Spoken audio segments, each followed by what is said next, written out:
A troubling trend behind bars. And now another Cuyahoga County corrections officer is out of a job. The News 5 investigators first exposed a string of cases last summer.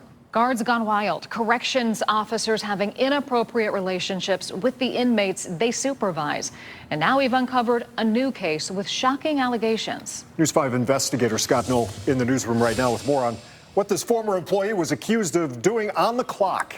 Yeah, we've all heard stories of people falling in love at bars, but in this case, a jailer's been fired after investigators say she found romance behind bars with an inmate she was in charge of.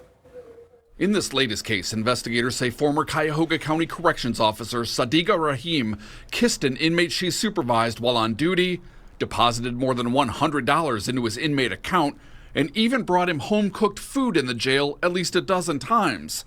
According to a transcript of Rahim's interview with investigators, she admitted, quote, developing feelings for this individual. In their report, investigators also wrote that Rahim had personal conversations with the inmate, including 246 phone calls between the pair. And it's not the first time something like this has happened. I hope you understand how much of a security risk you are. County personnel records show at least 6 jailers either placed on administrative leave or fired in the last year for what the union calls inappropriate relationships with inmates.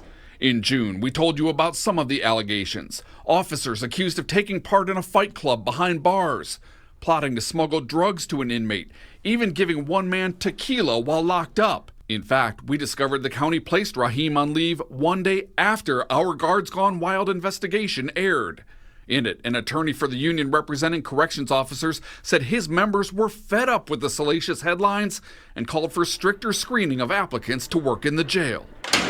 When you put officers that have actually done things that are truly in violation, that are truly putting officers and inmates in harm's way, you degrade life safety in that jail. Rahim worked in the jail for 2 years before she was fired last month. The union wants that firing overturned. We asked a county spokesperson today if there have been any changes in that screening process since our first story. So far, we haven't received a response. Live in the newsroom, I'm News 5 investigator Scott Knoll. Scott, thank you.